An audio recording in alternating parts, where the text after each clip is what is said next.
তাল্লু spinning দীর্ঘদিন sideway move করতে করতে বলিঞ্জার ব্যান্ডে ব্রেকআউট, তারপর উত্থান।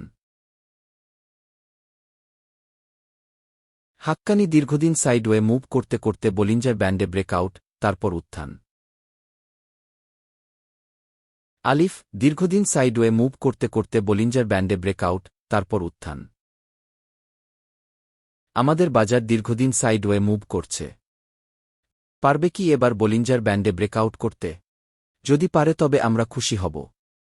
যদি রেজিস্ট্যান্সে বাধা পায় তবে আবার হয়তো নিচের সাপোর্ট পর্যন্ত নামতে পারে। এখানে দেখার বিষয় পরপর ৬টি ক্যান্ডেলস্টিক সবুজ। ছোট হলেও আস্তে আস্তে শক্তি পাচ্ছে। এছাড়া অর্থনৈতিক ইন্ডিকেটরগুলোর দিকে যদি তাকাই তবে দেখা যায় বন্ডের ইন্টারেস্ট রেট কমছে। ৩.৫ বছর পরে পলিসি রেট কমতে যাচ্ছে। ইনফ্লেশন সিঙ্গেল ডিজিটে নেমেছে। রেমিটেন্সে গ্রোথ। জুলাই টু জানুয়ারি এক্সপোর্ট গ্রোথ ১১.৬৮% বৃদ্ধি। সব মিলিয়ে একটু আশার আলো দেখা যাচ্ছে। ফেব্রুয়ারি মাসের দ্বিতীয় সপ্তাহটি তাই বিনিয়োগকারীদের জন্য খুবই গুরুত্বপূর্ণ।